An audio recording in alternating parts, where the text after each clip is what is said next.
Welcome back to another episode of the Steebee Weebee Show.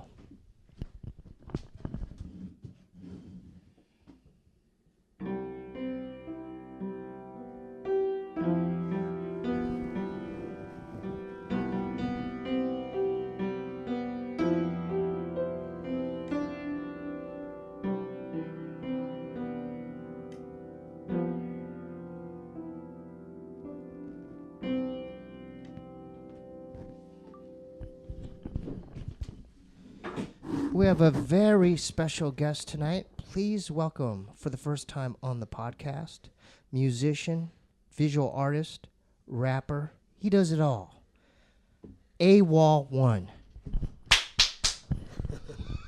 How you doing, brother?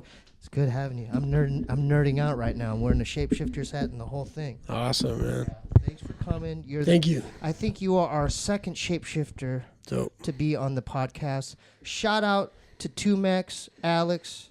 Yeah. We got nothing but love for Alex here. Yeah, big ups to Tumex and the cloaks and, Yeah. Oh, we're going to plug the cloaks. Best believe man. that. I have a lot of things I wanted to talk to you about. First off, I told you before we start filming, my crew Noble Hops opened for you early 2000 at the Club Echo. Nice. Yeah. Nice. Yeah, man. And then you guys were popping off during that.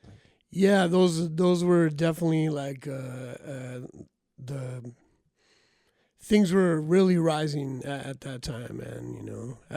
I don't think at the time I knew it. It was just happening. It was just happening. Yeah. I want to get to the history of CBS and the Shapeshifters, but I also remember when I moved in with my brother, we lived in a place, we called it the Dumpster. The one poster I had up was Adopted by Aliens. Nice. And I didn't know it at the time, but the main man in it, Marshall Applewhite. Yes. From the Heaven's Gate cult, the leader. Right. What inspired that? Because that was trippy. That was a trippy poster. Because Yoda was in it too, in the corner. He was. Yeah. Actually, Axis did that artwork, and we just kind of felt like it fit the project. Yeah. And but everyone thought it was the Star Trek guy because it had the Star Trek emblem. Right. So everybody thought it was Picard or whatever. But we're No. like, no, it's Applewhite. Yeah. And then randomly we get this letter from Lucasfilm telling us to take off the Yoda. So wait. They gave you static about that? yes, we ended up framing the letter that they sent. Circus framed it in his apartment. I want to ask about. We're going to talk about So Circus too. there's two versions of that art. You're going to notice there's one with Yoda, and then there's one with Jason hockey mask over the Yoda. And that was our resolution. Yeah, we just covered his face. Oh, that's insane. Yeah. So they were tripping on that? And I was just honored that they even knew. That they even recognized it. So it was kind of funny, but yeah. Oh my goodness. Yeah. I just that's what sparked it for me. And then shout out to the homies Mestizo and Mascaria, because those dudes pushed the music like, hey, you got to listen to this. Nice. Like Mestizo knew about you guys in the 90s. Yeah. And he had tapes he would bring back. I'm like, who are these guys? Yeah, JJ. Yeah. Yep. JJ. Yeah, shout out.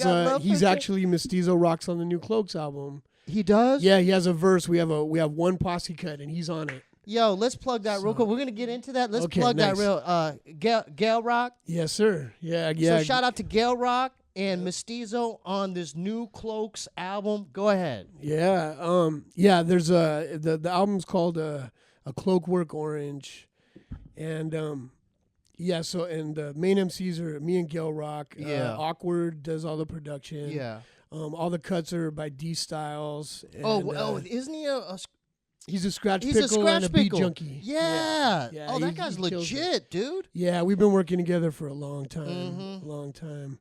So yeah, we decided to put together this posse cut for this record, and and we got Dose. We took him out of the shadows and put shout him out on to there Anticon Records Anticon, too. for sure. Not a lot of people remember them, but they were around when y'all were doing your stuff too. Yeah, absolutely. Soul yeah, we used to and tour Dose. together. Yeah, that's how I know all those dudes. Yeah, they had interesting music as well. It was kind of sure. out of the box. He was definitely left field, especially for that time. And I remember their sticker had an ant on it, and it just said Anticon. It had an ant. Yeah. How did you link up? How did you meet JJ, aka Mestizo?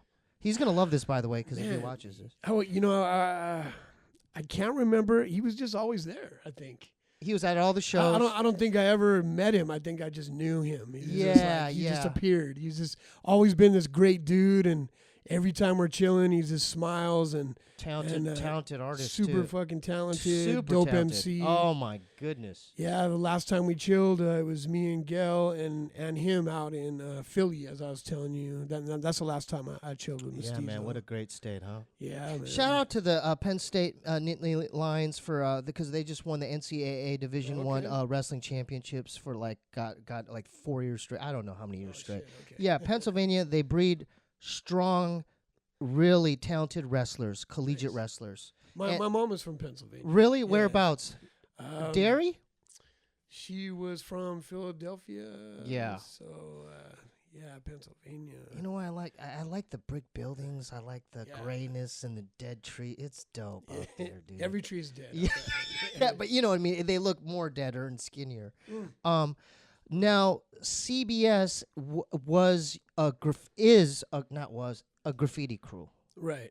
And how did that formulate, and are the members of Shapeshifters predominantly from CBS? I always wondered that. Yeah, Shapeshifters was kind of started from it was Perk and Mech and Realm. They were like these old school CBS writers. And then from there it turned, like Perk got Circus and Jay in there, and then I was in there.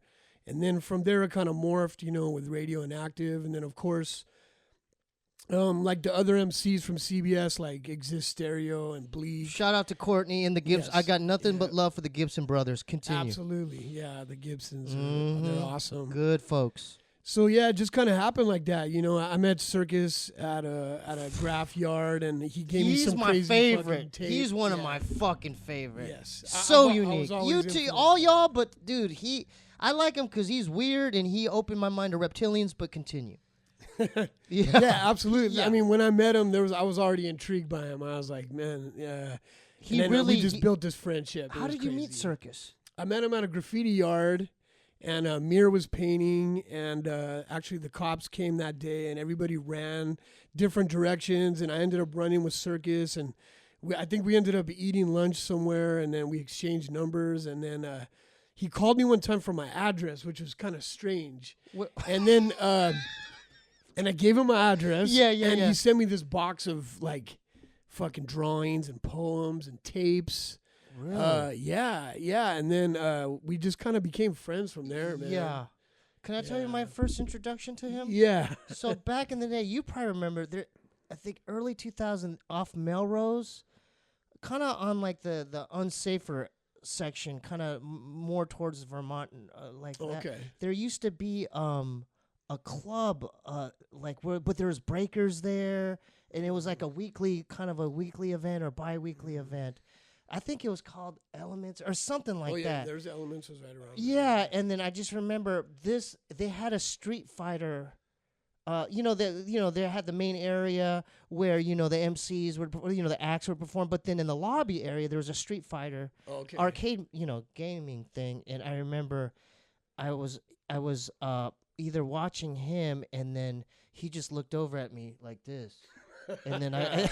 and then I got scared because I'm like, in my mind, I'm like, oh, that's Circus. Because, back then I was just trying to get into the scene. And I mean, this club was raw, dude. Like one time I went there, fucking Fife Dog, rest in peace, was there. He ended up battling some local rap, and it was Fife from A Tribe Called Quest. Happened to be at this little club in LA. And I'm like, oh, they're about to go at it. Wow, nice. Yeah, this club was like true. Like there was, I'm sure the LA Breakers were like, breakers, graffiti writers, like they were all there. Right. Yeah, but that was my first introduction to him. That's dope. That's a real person introduction, man. That's yeah, it was just a shit, look dude. in it because his eyes were just, Oh, yeah, they man. he looked like, oh. Well, he was definitely the type of guy like you could hang out all night, and then at the end of the night, he's like, I took 3 tabs and I ate a half a bag of shrooms, and he doesn't tell you till like later. I guess because he doesn't want you, fucking with him during the process. He's done that to you? Oh, countless times, yeah. So you're Yeah. hanging out with him. And You he'll just guys- be on multiple whatever guys was could- offered to us. that Would it evening. be at home or out in public? Like, how would this happen? Mostly was out in public, yeah. And he would just be on hallucinogenics, Yeah, and he would tell you after. after the fact, yes. Yeah. Yeah. Now, did he really has he really seen aliens, do you think? I absolutely, I'd say absolutely yes. Yeah, dude. What? Because man, he knew, dude, back then, I he got knew. stories, dude. Yeah. Yeah. I mean, can you just share one? I mean, like, just so you don't have to, like, like, we're not trying to put anyone on blast. I mean, you could even talk about it third person or whatever, or just like a broad story of this, and then you're like, yeah. One time we were walking, ironically, we were walking to a liquor store, and we were walking through the parking lot of this, it was like a post office. And it was dark, there's no one around, and literally this old, weird, dirty guy pops up, and he hands Circus this book. It's kind of stapled together. It had like fucking, like, when they put those brass pins through like a hole of paper, what are those called? You know what I'm talking about? Yeah. Like it's like a binder. Yeah, right? binder. Yeah, But yeah, it was yeah. just all like Xerox shit with like the scribbles and all this stuff, and it had all these symbols, and he hands it to Marcus, and I don't know if he said like something like, you know what to do Wait, with who's this. Marcus? or- Is that Cir- his- that's Circus. That's his real name? Yeah. Oh, I never knew that. Oh, okay. I yeah. always It knew almost Circus. sounds like Circus Marcus, Sounds really close. That's so cool. His name is Marcus. And the funny thing is, he looks like my biological brother. They looked alike, so Right. everyone always used to get them confused. Yeah. But yeah, so the dude hands him the shit, and then he's kind of gone. We're like, hey, where'd this guy go? Well, he So- shapeshifted. Dude, I'm just saying. And then we still didn't know what was in the book. And so we walk in the liquor store. We're just clowning and doing whatever we're doing, and he starts looking through this thing, and he was just like, yeah, I'm supposed to have this thing, and so that was one of my experiences. Yeah, He was supposed to have. he said he was supposed to have that book, And what was in the book? He was like Xeroxed gibberish. It was fucking like symbols. There was words. It was like Oh man. it looked like almost like blueprints to something. Yeah. Yeah, yeah. So how does that relate to aliens? Was it alien It language? kind of Was looks. it? You know, like if somebody gives you like, or you watch an alien movie, or even like when Doctor Strange does his shit. There's like a symbol. Yeah. and it's very symmetrical. Yeah. and it has, It's a like, mathematical. patterns. Yeah. Yes, mathematical Yeah, it patterns. looks like hieroglyphs or something. Yes, but absolutely. like a weird. So it's like angles. It's telling you. It's like, and I couldn't make sense out of it. But he understood it. I don't know if he did, but he was just kind of like, I'm supposed to have this, and then it became a running joke for a while. Oh my God. Yeah. So but his belief system was that was meant to happen, and this is an alien sign that these things exist. Some sort of like communication or something. Yeah. Yeah, man. You got one Well, they already had the name Shapeshifters when I first got into it. That name was already kind of established. Like we're the Shapeshifters, and then that's why I was already kind of like, oh, what is this all about? Yeah. How did you even come up? Yeah, like that. That's a good kind of talking point. Like, how did he even come up with the name as a rap collective, LA Rap Collective? Yeah, Because it's such a unique. man. It's such a unique name. Yeah, It's yeah. still- and it then, stands like out. Mech had moved to New York, and then Perk was still doing like Ex Vandal stuff, and you know Yeah. he's on a lot of the Shapeshifters, but yeah, they were the originators. Yeah. And then so CBS. So a lot of them, the Shapeshifters were a lot of CBS members. Is what you're saying? Like, so Yeah. Radio and Active wrote too. Not really. He was more, but he was part of the crew. He was part of the around crew, and then Life Rexall, obviously. Same thing, yeah. Life Rexall mainly was a producer and an MC. Wasn't there a dude named Ludacris a part of it? Yeah, Doc Lude. Yeah. Not the Ludacris they all know, but like a white guy named Ludacris. Yeah. Just kind of tall, skinny. Yeah. He was in the DVD too. He had a couple because you guys had what was it? You had a DVD out. Yeah, it was actually like a 3D DVD. Yeah. It came with it had 3D some of your glasses music and shit. videos. It had some gigs on the road. That was like before YouTube. You had to buy like a DVD or a VHS. Yeah. And then as far as like, how did you guys like come up with like songs? Did you write together? Like how, like did you individually do it, or were you in the same room writing these songs? Most of the time we're all together. Like I'll give you an example, like a song like Words of Wisdom or something. Yeah, we were all together in the studio, and like back in those days there wasn't really much remote, rapping or sharing files. So we would all have to be together. You build the song together most of the time. Somebody bounces an idea off somebody, and then sometimes like we would all want to do a cut, but not everybody would like the concept, so it only ended up being like three of us who were like, well, I dig that. So there was like a different process. Yeah, and then what about, because the production's unique too as well. Like for sure. Like that was Transducer. Who else? LAJ. Definitely LAJ. Life Rexall. Yeah. Yeah, and then actually we would pay this one cat who was just down with the scene. He worked at Capitol Records, so late at night we would go up there and he would he mastered our shit, and he did that like at Capitol like as a favor. As a favor. Yeah. So that's how we ended up kind of getting kind of a big sound out of like little recording. We'd record in little spots, but we would mix them in a bigger studio so it would sound wider.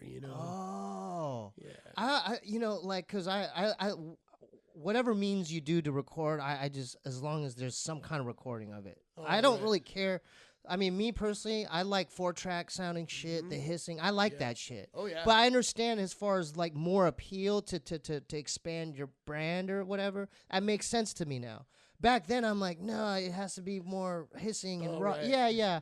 Because there's charm in both. Yeah, there's charm in both. Yeah, there's charm in sure. both. But that's why hieroglyphics appealed to me, because this is even like kind of 93 Till Infinity, but like the Hyro oldies, Right. like the tape recordings. I'm like, I like that the best. Yeah, because it sounds like they recorded in like a living room. Yeah, but you guys did that too, right? Absolutely. Come man. on. Yeah, Circus used to go everywhere with this 4-track and this 8-track, and we would literally take it to people's houses. We would go to Tumex's house. Like the tape 4-tracks? Yeah. Like the Tascams? Yeah, the fucking Tascams, yeah. So that was like our mobile studio for half of those joints, or like so that. like the great Tascam, you put the tape in, yeah, and then there's only two plugins. You keep for bouncing tracks over and over to make it bigger and bigger. Yeah. Or one beat you could pan it left or right, or do like little tricks with it. Yeah, or you could maybe record the beat on like 3 tracks and then bounce them all over to one, so then you got your other 3 left. And that's why people's vocals are all over the place. I love it. Up. Okay, so I didn't mean to interrupt, but this is now a time for our sponsor. The Steebee Weebee Show is sponsored by Nutrafol. Nutrafol is the #1 dermatologist recommended hair growth supplement. In a clinical study, men showed improvement in hair growth and thickness 3 and 6 months. That's why it's recommended by more than 3,000 top doctors. Grow thicker, healthier hair and support the show by going to Nutrafol.com and use promo code STEEBEE, STEEBEE, to save $15 off your first month's subscription. This is their best offer anywhere, and it's only available to U.S. customers for a limited time. Plus, free shipping on every order. Get $15 off at Nutrafol.com, spelled Nutrafol.com with promo code STEEBEE, STEEBEE. Stand up for your strands and get Nutrafol. All right, let's go back to these cool 4-track recordings. So you guys started off that way, huh? Like do those types of recordings? Yeah, absolutely, man. Mm-hmm. Yeah. And then like, how did you? Because when I worked at Amoeba, I'd see your guys' shit come in all the time. Like, how did you? Because you guys were on smaller labels later, right? Like professionally shrink wrapped and manufactured and stuff. How did it get from that to getting your stuff at Amoeba shrink wrapped and on records and stuff like that? Yeah. At first, we put our stuff out ourselves, and then we were on small labels that had big distribution. So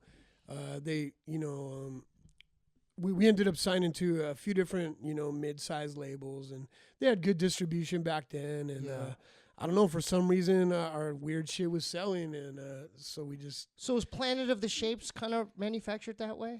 Yeah, that was originally a tape. That was a tape? Yeah, that was a tape. Really? And then then this label picked it up and turned it into like... Wasn't it like a 2 or 3... Wasn't there 2 CDs in it? Yeah. You guys had like a lot of material. Absolutely, man. Yeah. Right, if I remember that. I mean, back then, that's pretty much all we did is like record and create shit. And I mean, we were young, and that was what we did all the time, man. Yeah. So do they still, are like the members, are y'all still cool with each other? Like, yeah, absolutely. I got to get Radio and Active in here too. You do. So, yeah. He's a really interesting guy, man. Oh, he's got a unique, there's a few LA-based rappers that can rap super fast. Right. Like Eli's one of them, all them, the Project, a lot of those Project Blow dudes. But dude, Radio and Active, man. Oh yeah. He's in there, I mean, in my opinion, he's right in there with those guys. Yeah, for sure. Yeah, you had a really dope album with Bus Driver called The Weather. Oh yeah, I remember him. Yeah. Yeah, we did like a grueling 2-month tour. We lived in a van. It was fucking wretched, but it was amazing at the same time. Was Bus Driver affiliated with because he's in Who's Got Presents? Yeah, he's in that music video, isn't he? Him and Gino. Yeah, we've known each other forever. Done tons of tours. Shout out to Bus Driver. Yeah, absolutely. I want him too. Yeah, I want him. Yeah. Yeah. So that he's just a homie. For sure. Yeah, definitely, man. Yeah, he's on. We're all splashed on each other's records. Yeah. All over the place. So are they? So you're still in contact with several, because how do you keep everyone together? Yeah, it's hard. I mean, I see Tumex pretty often. We have this thing called Secret Saviors. It's like is that a project or something? Yeah, it's an NFT project. Let's shout that out real quick, man. Yeah, big up Secret Saviors. How do they get SSOhiphop.com. Mm-hmm. And then that's where they go to get the NFT? Yeah, so it's their digital hip hop trading cards. They're about to be physical as well. We released Series 1, and then we're about to do Series 2. Yeah. So Secret Saviors is Tumex. Most of the artwork is done by me. And then Craig 5150 is kind of he's like the spearhead of the whole thing. Right. And then how many so there are you gonna re-up that, and you're gonna keep putting out NFTs? Yeah, absolutely. Well? The Series 1 was we did 15 cards, and then Series 2 I think is gonna be 16. But yeah, I mean we got a lot of the homies on board. We got a Cool Keith card, an idea card. Wait, you got a Cool Keith card? Yeah, man. So I just saw on your IG, you're a fan of Cool Keith and Ultramagnetic. Yeah, I've worked with him for a long time already. For Cool Keith? Yeah, I've done multiple projects with him. I mean, I didn't even know that. Oh, he's a god MC. Man, yeah, for sure. That's what I'm saying. That's like working with someone like Q-Tip, or even for sure. I mean, because he's been around since Ultramagnetic. Dude, I still fan out just even knowing that he's a friend. So it's still weird. Wait, I gotta know this story. How the hell did you meet Cool Keith then? We used to both record at Cubmaster Kurtz. He had a studio in Santa Monica. What? And I was making a record with Mike Nardone, and I remember that dude. Yeah, KXLU. Yeah, and then he put out those kind of trippy kind of was that a mushroom? No, was it a mushroom on the cover? Maybe it's someone else. Sorry. Oh, KXLU. He was the DJ for that. Okay, sorry. We came from Beyond. Gotcha. And he was also the DJ at 92 The Beat. They had a show called The Joint. Okay. It was a hip-hop show back then. So and then keep going with the Cool Keith thing. So I was just making a record with Nardone. It was originally supposed to be for a Grand Royal, and then it ended up, finding a shout out to the Beastie Boys. With it ended up finding a home with Daddy Kev. Yeah. But yeah, it was me, Cool Keith, in Volume 10, and and then ever from since, the blow.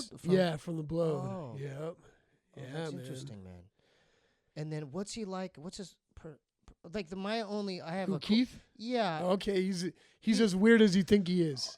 I know, and he's also equally as amazing as you think he is. He's a special human being, man. My one cool Keith story is again at Amoeba, I'm on register 1, the one at the corner, and it goes, it goes chronologically, like and then I was like, waiting for my next customer, and I got Cool Keith. Oh, sick. So Dope. he had his basket, and I didn't know what he was gonna purchase. You know what he bought?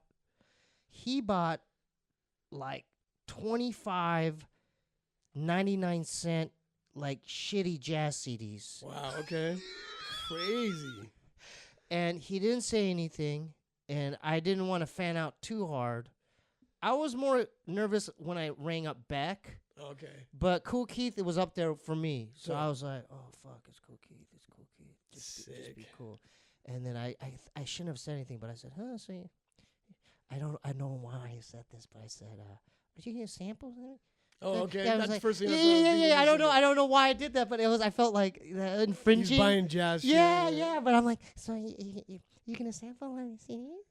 And he didn't really say much. He didn't say much. I think he had a notebook with him or two, like with his lyrics or something.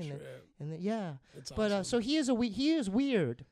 Yeah, and I mean, I think all geniuses have this touch of like, there's just this touch of extraness. Yeah, Daniel Johnson, rest in peace. He had that too. Okay. Like he was a bit weird, but he had a mental thing going on too, like bipolar or something. But so that's interesting. So since you brought that up, like what other artists have you work with on top, as well as Cool Keith, and any more? For the Secret Saviors, or just in general, like luckily I've gotten to work with a lot of dope artists, man. Yeah. Yeah. You mentioned Idea. Mm-hmm. Rest in peace. Mm-hmm. How did you link up with Rhyme Sayer dudes? Like, well, I originally met Slug touring through Minneapolis with Circus, and we did an in-store at his Fifth Element thing, and then we met. We've recorded a few songs together since then. We still keep in contact a little bit. He's a great dude. yeah. But yeah, it was going to Minneapolis, playing shows in Minneapolis, hanging out there. Idea was always hanging out. He was always a good dude. He would come to the studio and hang out, and it was tragic what happened. Yeah, Absolutely. it really rest in peace. And the very talented artist, Yeah. freestyler, musician, songwriter.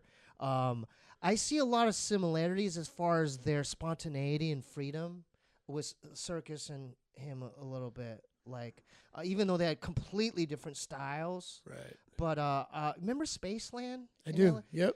I was there at a show, and I think it was, I don't know who was headlining, but the openers were Slug and Idea. Okay. And look, and this is going back to, like, you can't judge a book by its cover. I mean, like, even the Shapeshifters, like, you guys don't look like you're ordinary, like, rapper. You know what I mean? Yeah. Even back then, it's mostly because you guys were kind of like, I would say we were kind of one of the first to kind of like not dress. No, you guys were like a could have been rapper. skaters or something. Yeah, and You we know, were. that's what I'm Yeah, saying. yeah. It was just, But when I looked at them, I go, what's this guy gonna do? Oh, Who is this guy? Is it gonna be an indie rock band opening up? And boy, did he shut me up real quick. I mean, talking about Idea. Yeah, I'm Like, talking about yeah, Idea. Like yeah. when they started their live show, because who was their DJ? Abilities. Yeah. He was using that thing like he was like a orchestra or like a band. Like they were doing skits, and like their live show, it like opened my mind. Same thing with Ugly Duckling. Like they had a good live show too. Oh, with Einstein. Yeah, like shit. it was like a dope. show, a performance. It was like Yeah. theatrical in a way. That but You could tell that they practiced. yeah, you could tell that they practiced. You could tell that they rehearsed Yeah. it. But he did a lot of freestyling as well. Yeah. And Yeah, that's what he was kind of known for at the beginning. Was his Idea? freestyle. Yeah. Yeah. Yeah, he was more of a battler. They had this thing Yeah, the out there, Blaze Scribble Jam. Yeah, and Blaze. He was the Blaze champion. Yes. Yeah, and so exactly. so you guys linked up. I mean, you guys got along good there. Like when you. Yeah, and we've known him since back then, and back then. It was before the internet, so it's like if you kind of met some kind of like-minded people that are sort of on the same path, you kind of, I don't know, you tend to kind of just keep in touch. Yeah. And have mutual respect and, appreciate each other's art. Was Slug cool too? Absolutely, man. Yeah, absolutely. I always looked up to him. Like again, like back at Amoeba, they would have in stores. Okay. Like I seen Fishbone for Nice. free. Queens of the Stone Age, like Nice. any act, I was just at my this is a free That's concert. Atmosphere came through. Nice. I wasn't familiar with them, Okay. but afterwards, I'm like, oh, dude, they got a fan base. Yeah.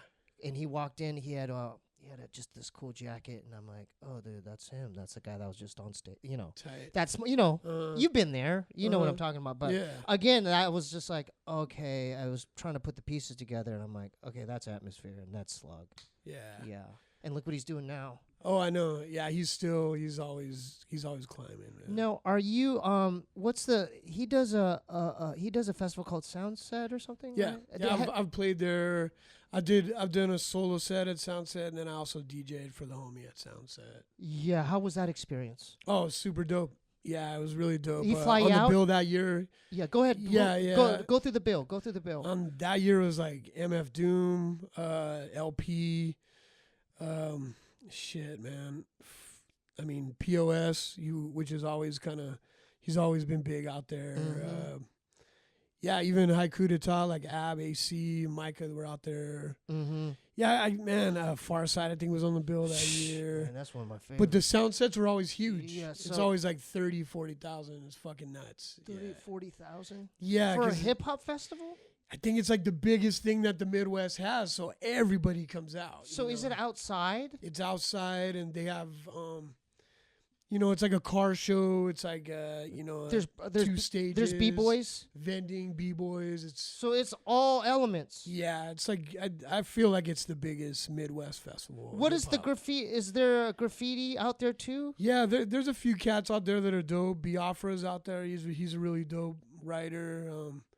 They actually have a bunch of dope writers out there. Right. So that's an annual thing that he's been doing. Yeah, I don't know about during COVID and all that, but definitely it's. I know that they've thrown quite a few of them already. Okay, now before we get into the cloaks, right? Is it there? Well, there might be a future, maybe a reunion kind of Shapeshifters like album or something, or some collab. Yeah, Jay has a few. He has a few recordings, and we tried playing all of us together maybe like 4 years ago. Mm-hmm. I think everybody pretty much showed up except maybe like 2 of us. But the show was dope. Was Circus there? He was not, man, and that's why that was kind of like, we're not gonna do another one without him. Yeah. That was just weird, So is he still? Is he in Cal? Is he alive still? He's alive. I'm sorry, because there has been circus sightings. A friend of mine, Asmar, seen him recently, and in California. Yeah, I believe he's been sighted in the Torrance area. He's like Bigfoot, There's like little, there's circus sightings. Every so once there in a while has been sightings, yes. People contact you like, dude, I saw him at this 7-Eleven or something. Yeah, I seen him here. So is he? Do you know is he still recording music or? I don't think so. I think he's from what I understand, he's like really into video games and he's still doing art and stuff. I could see him playing like Elden Ring or something. Oh my God, he already lived that in his mind. So of course, the Zelda thing. Yes. Yeah. Kid Zelda was actually. Yeah. What was the infatuation with Zelda? Like he was into that. Even back then, the mythical, like Lord of the Rings type stuff. Absolutely, yeah. He had these little elf ears he would wear sometimes. And he was Kid Zelda, man. He had Oh, did he have a Zelda beat? Yes, he used to sample 8-bit shit. Yes, way back then, man. Yeah. I don't. Did he do Mario? He did. Yep. Yeah, he did that too, right? Yeah, man. Yeah. He was kind of the first person I heard sample like anything 8-bit, So he was ahead of his time. Oh, absolutely. I think. Can I I think he might be from the future, man. I think so, man. No, because I thought he might be. Because it's hard to find. The only interview I could find on YouTube is him on Husky Radio. Okay. Yeah, and then he's drinking a soda, and then he's talking about how aliens or the FBI or something confiscated his computer hard drive, and the aliens corrupted some of the songs he was working on. Does that sound kind of far-fetched? No, he told us the same thing. He would go ahead. He would tell us that he would have to delete tracks because there was the Grays on it. Yeah, there was. The Grays knew about it. There was the Grays. But you could say it. Yeah, we've talked about aliens on this. He talks about it too. So oh, okay. Yeah. I'm not saying anything he wouldn't. Yeah, say. Right. So he said that they were trying to block him releasing this music. And he would say that they would put themselves on the track, and he didn't record them, and he would have to take them off the track. Who's them? I think it could be the Grays. It could be the Grays.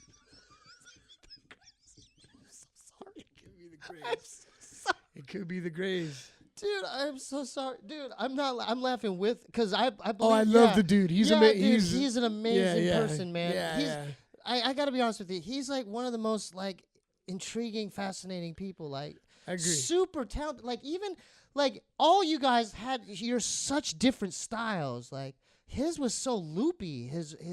He was all over the map with it. Right. Like, what's that song? Mos Eisley. Mos Eisley. Yeah, but that's an example of like, it's like, what the, this is crazy. Right. Yeah, it's almost like, well, I'm sorry. I'm just saying, Circus, if you happen to watch us, we love you. Peace, Circus. We fucking love you, we man. hope you're healthy. You're always welcome. If you drop a project, please come here. I want to promote your next project. That if you choose to record more music, dope, you're always welcome here. We love you, man. Yes, sir. And please take care of yourself and just be healthy. Circulese. The Cloaks. Dope. So how did you and Gail Rock link up? And I want to talk about, because you guys are doing a festival soon as well. Like, go ahead.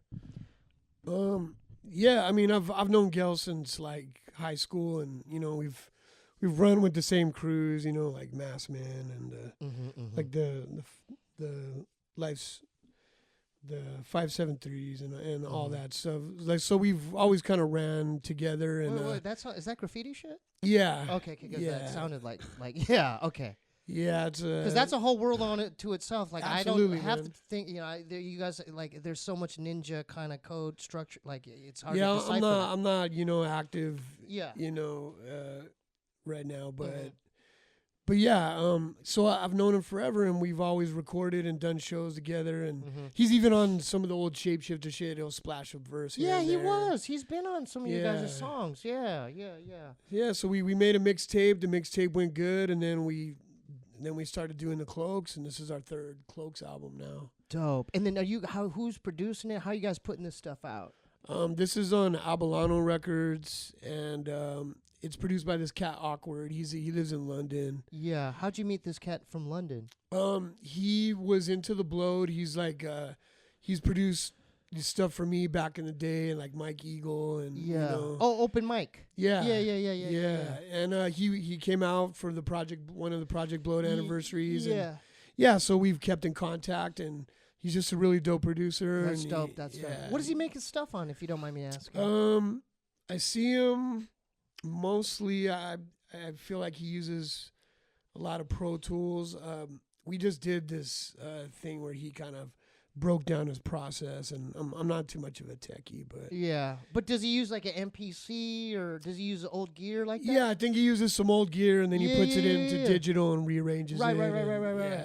Yeah. But he's like a wizard type of guy. We'll give him our vocals, and then he gives us back some shit. He can make it glimmer. Yeah, he's like he turns it into something else. Yeah. Oh, that's good. He's just good peoples, and he was a fan of he likes the art form, and he's a fan of it. Yeah, absolutely. Yeah. So, what's your writing process with Gail? Do you guys write together? Like, how does that work out? Yeah, we write. We hang out so much, and we're always fucking clowning around, and half of the song ideas start out as a joke, and then it turns into some dark. Something else. So how could people best support like the Cloaks right now? Like, is it through Spotify? Like, how do they? Spotify. You could We're on the socials. We're gonna play this festival in June with Dilated Peoples and Karis One, Raekwon, What? Tumex. What, Raekwon still doing? Yeah, he's still killing it. Have you met any of the Wu-Tang dudes? Like, I have actually. Back in the day, man, Big B used to do this thing called Unity. oh, And, wasn't that a California, LA? Absolutely. Yeah, Unity. Yeah, and I met them. They were playing in like, it almost looked like a cafeteria. Mm-hmm. And it was the whole Wu-Tang, and it was just like, just some raw underground fucking rap shit, you know? I watch documentaries, even Recipes Double K, but People Under the Stairs, they used to go there when they were younger, I think. Yeah, for And sure. all the Fest Unity, like, and- yeah. yeah. In fact, I just thought of an idea. What if a future Cloaks album, you just have Thess from People Under the Stairs produce the whole damn thing, okay? Wow. So I just thought of this idea. You don't have to, you guys just worry about the writing. Because Thess is an incredible producer, man. Have him produce the whole thing. What do you think about that idea? I think that would be dope, man. I think I'm open. I think that would be dope. I'm open. Like, have you guys done collaborations with Thess back in Not really. I appreciate his, his group and everything, but we've never collabed yet. What about Ugly Duckling? Yeah, definitely. I know Dizzy pretty good, and Dizzy's been here too. dope. Yeah. Dope. So yeah, his he's sticker's from the right Long here. Beach area. Yeah. Oh, yeah. Dizzy Dustin. Shout out Yeah, to Dizzy. big ups. Yeah. Yep. And Andy as well. Andy Cooper. Yeah, a little bit. Yeah. There's a time where we were both kind of touring Europe, but we had played different clubs on different nights, so we were always kind of like, hey, yeah. Yeah, So it was weird. yeah. It was like a intertwining thing. Right. But yeah, Dustin's always been cool. I mean, my brother used to live in Long Beach, so Yeah. I've always been familiar with that scene. Right. you know? Right. Because that's a scene unto itself, right? Long Beach. Yeah, absolutely. Yeah, you got Filiano and all those. You got the Dub All Stars. There's, Long Beach has its own vibe to it. I love it. Right. Yeah, it's dope. We did a show, our crew, Blue Cafe or something. Yeah, the Blue Cafe. Yeah. They had like back in the day. Uh-huh. Dizzy invited us to do one show there. It was like a small state, but And is that right? Yeah. Yeah, Oh, yeah, absolutely. yeah, There's yeah, probably yeah. Bargain Music probably played that night. Yeah. They were always up there. Rest in peace to Josh. And, Yeah. But You yeah, know- Bargain Music was. Was that a mom and pop? Bargain Music? They actually they were on Cornerstone Ross. They had that Long Beach vibe, almost Sublime-ish, but I like Sublime, that dude. They had edge. hits. Oh, for sure. Come on, dude. Yeah, I was actually on the Sublime tribute album. You were? Yeah. How could people listen to that? Probably just Google it. Yeah. Yeah. It Dude, was you've it was a done while a lot ago. of shit, bro. Yeah, man. God I've been damn. doing this for a long time on this. How long you been at it now? Ah, shit, man. I think I went on my first tour. I turned 21 on tour. So I've been doing it for at least like 25, 26 years. And you're still doing it. Dude. I You're still am. do you still find enjoyment doing like the process and the Yeah, work? I do. I toggle back and forth from my art to my music. That way I Mm-hmm. don't really get bored of one thing. Yeah. So, if I start kind of feeling stale doing music, I'll do art? concentrate more with my art and my printing. And So do you do stuff with pen and paintbrush or aerosol? Like what's your medium? Like what do you use? lately, I've been doing a lot of digital art because, I've been working with a lot of different companies. So I like to give it to them ready to go. So I've been doing a lot of lately I'm doing a lot of digital art. I'll sketch it out with pencil and stuff. But yeah, and then I'll knock it out like an Illustrator or whatever. And Right. But yeah, I mean, I know how to use a can, or I know how to use different mediums. But You know what's a trip is like because I was in a band with Dave Cho and Money Mark Mongchi, and Dope. we did a show in Minnesota, and because Dave comes from that, right. and they were looking for him. They had it was at a art kind of like artist space. Okay. And he was like out, I don't know, maybe talking to a fan or whatever, but they're like, oh, we want Dave to do art in the space. They had these walls. Okay. And they're like, hey, Steebee, you want to do something? And I could draw, like I draw, but I don't know how to use. Okay. But I tried to do what I could. And it looked like maybe a fifth grader did. but when Dave came in, And they were like, "Oh, Dave, can you do something?"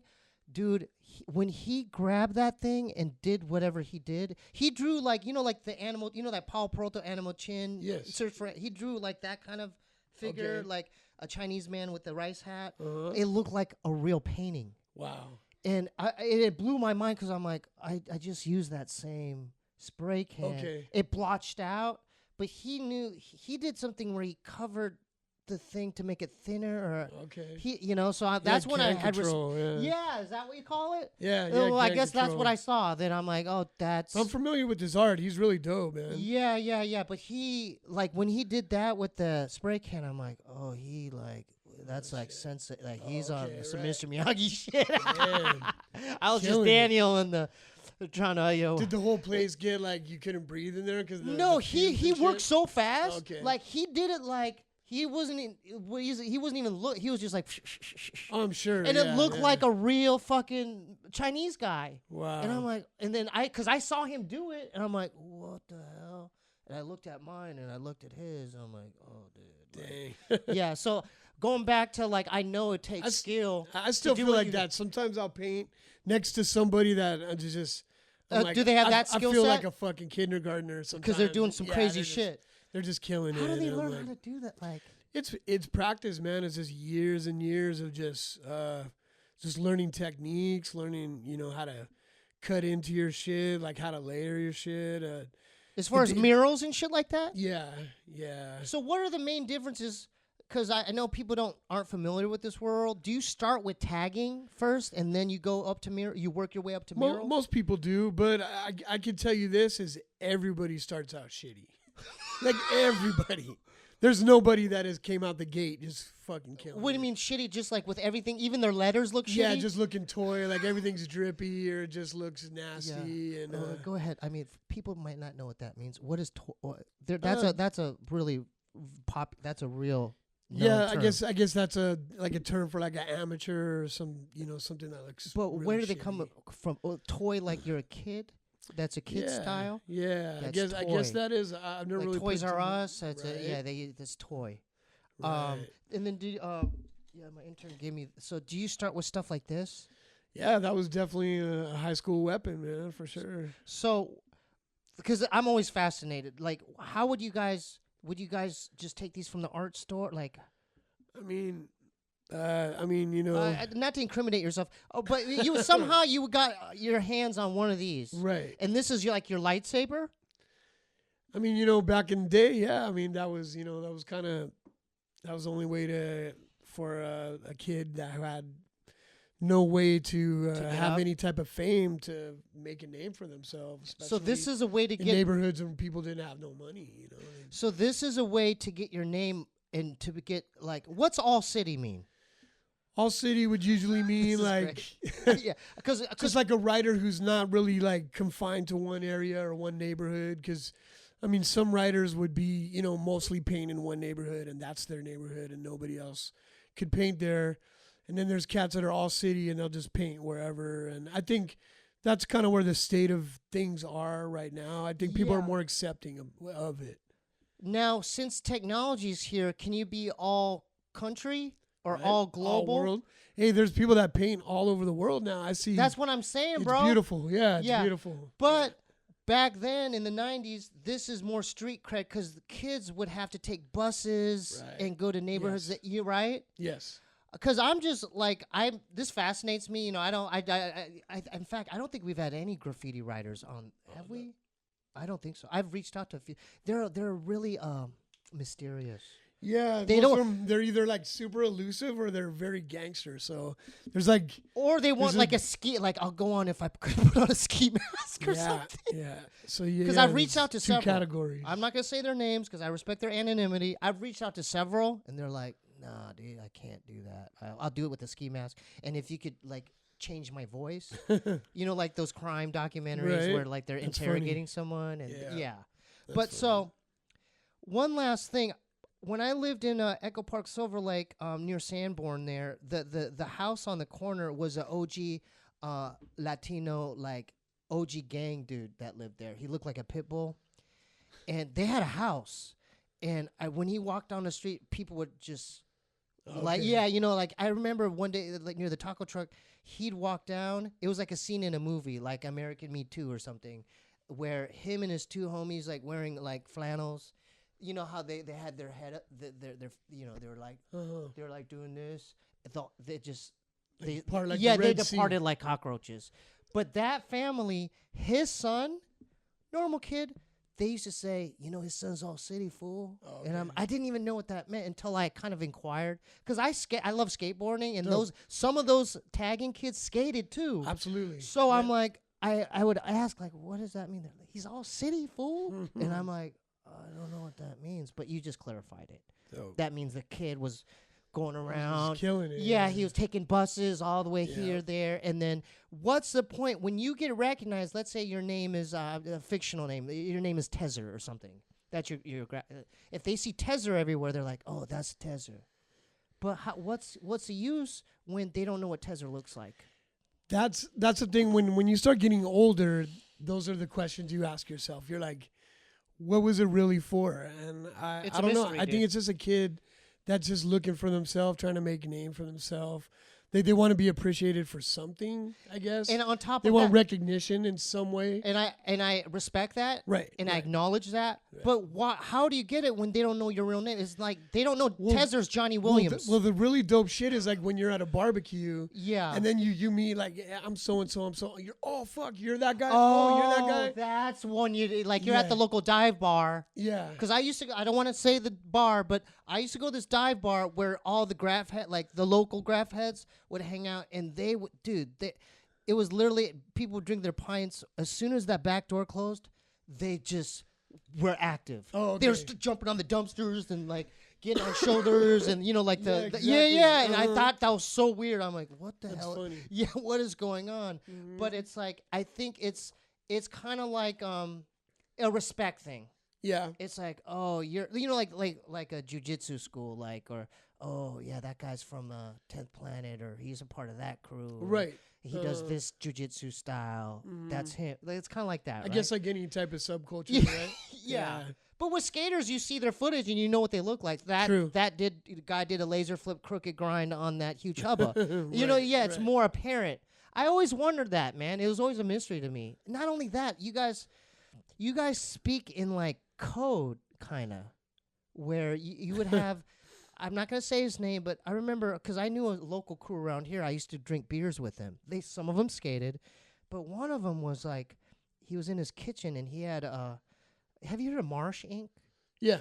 Yeah, he was put it in like describe to the viewers and listeners what that is. They would take that kind of ink or bingo ink, and then they'll put it in like a roll on, and then kind of put at that time you would steal the erasers from the classroom, and then you just turn it into like a giant marker that's like 3.5 inches wide. It's just a giant dripper, But the one thing that you didn't mention is, because they always said this, they emphasized this, dude, you can't take it down, fool. It's permanent. You can go over it, but it's permanent. It's like it's hard to go over that. It's that permanent, right? Yeah, you'll like paint over it. That's what I'm saying. The ink like seeps through the new paint. Yeah, so he was a chemist making this concoction like into this pen or something, and he was pouring this Marsh ink stuff, and I'm like, he looked like a scientist. I'm like, oh, dude, this is crazy. Yeah. So, okay, dude, I knew time would fly by with you because it was just could talk on and on. I wanted to plug your social. I wanted you to shout out the Cloaks and anything the Cloaks related, and Gail, whatever you want to do. Oh, thank you. Yeah. My website is Speakerface.store, and all of my merch on there I make myself. I'm a printer and I design it. And is some of it in the box here? Yeah, we don't need to. Are you sure? Yeah, it's all good. Yeah, you could go through it later. Okay. But I print it all myself. Fine. Because I would do that. Can I just grab one item? Sure. Okay. Yeah, for sure. So yeah, we got Speakerface.store. Yeah, I got hats in there. There's a beer that the Cloaks came out with. We did it through Hip Hop Craft and Beer Tape, and That's a hat collab we did with these cats. Oh, you know what's sick, dude? The back has your guys' names. Dope. So it says Cloaks here and Awol One and Gail Rock in the back. Dope. Yeah. This is sick. How does one purchase one of these? They're available on Speakerface.store, and then they're also available through this other company. So this is a beer that we dropped. I'm when sober, we but I first could give did it the to album. a guest, or if you, yeah. So this is Friday Night Flavor. Yep. 7. Okay, so you have your own. Yeah, we had beer. our own beer. It's sold out Okay. already, but like what it was is like you could scan the back of the can, and you could get music. You know, when we dropped it. But yeah, it's beer tape and hip hop craft, and then the artwork's done by the homie Griffin from CBS. And then this is dope too. This Dope, is thanks, Speakerface. Go to speakerface.store. Yeah. Yeah. Speakerface.store. Look at. Can I? And then one last thing. Can I present this? Oh, this. I'll just do. Oh, dude, is this This is like a. Yeah, it's a little This is like a Spidey on a spider. boombox type deal. So Dude, that's I just have fun with the designs. I like printing, man. I'll wear always this loved on printing and my next podcast. Dope. I mean, yeah. shit. Dope. How sick Yeah, I is noticed that you always rock dark shirts and hats. So I Oh, was like, man, yeah. it's right up my alley, Oh man. yeah, You know. absolutely. So again, do you think other shapeshifters would be interested in doing this podcast as well? Absolutely. I mean, yeah, for sure. I reached Especially out- I re- Tumex. Yeah, especially. Alex, And- has been here twice now, at Dope. least once or twice. Okay, dope. And then Radio and Active too. I was talking to him for a minute, and then Gail too. I mean, For sure. Yeah. Yeah, we gotta get the cloaks in here Courtney one would be day. good. Yes. Existerio. Yeah, he lives on a Oregon. really tight area in Oregon. in Oregon. Yeah, I went to visit him. He's doing amazing. Is he still? He's making beats. He fucking rides his motorcycle. Oh, I know about it. Yeah, man. Yeah. It's good. He's got some nice tattoo. Oh, I mean, I didn't even. Next time, part 2, we'll do tattoo talk. Dope. Yeah. So, is your Instagram Awol One? Yeah. Awol One on all the socials and Awol One. Follow him today.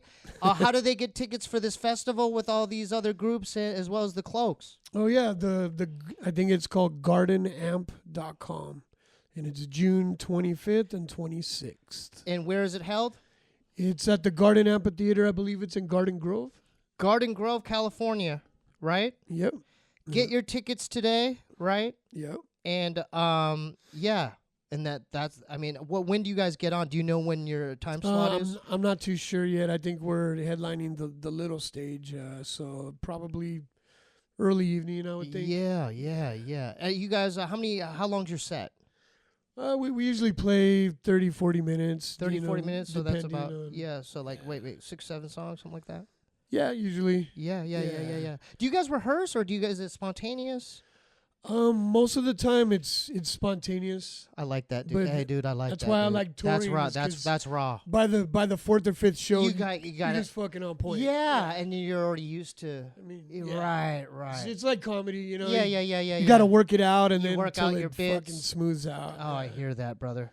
Yeah. man. Again, go to Nutrafol.com today and use promo code Steebee. Okay. Can you use Nutrafol on your My nutsack? privates? Yeah. Well, I don't want to say yes or no, but I'm willing to roll the dice on that. And just start braiding Yeah. it and giving it different hairstyles and shit. Nutrafol is great. It'll make your hair just healthier and thicker. Nice. Yeah, that who wouldn't want thicker nut hair Or belly button hair, like a nice or thick. or butt hair? Yeah, there you go. Nutrafol.com. New styles. Nutrafol.com. Go there today. Go to patreon.com/Steebee Weebee. If you want to help support the platform, go to SteebeeWeebieShow.com for any merch. Oh, Scissor Bros. I do another podcast with comedian Jeremiah Watkins.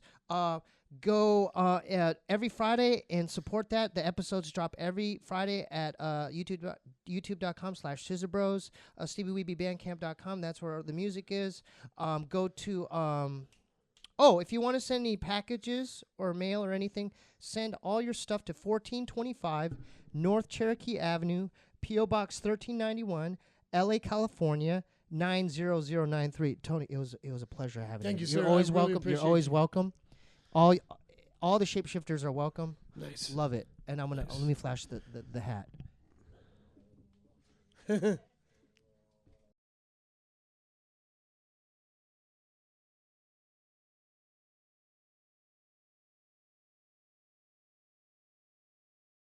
My buddy Skip is a trip, feeling blue like a crib. Framed for robbing a bank, letting loose from the hip. He really couldn't predict this script was so full of angst. Him and Henry were woodpeckers, did a song and dance at big. Oh, rodeo man in the West, you can. You're the best on the land to bless the sand. Stir the bull with your hand, oh Skip, you can. Get that fucking bull and pull on that rope. Feeling still crazy, maintaining against the grain. Making me wanna get in a plane. The pain inside my brain never ends sustain. I'm down for the count on the ground freight train. Living today, don't give it away. They're preaching the praise, the raise. Shining it down to mightiest crowns, the finest of frowns delayed. Skippy's afraid, he feels betrayed. Live this way, can deal with shade. A spade is a spade, he made the greatest blade in a charade of pain. I am not a man, I am an animal, a male. I live by maritime, the law of water, about to sail. When my mother had me, I slipped out of her canal. What you call a sailing ship is named after a female.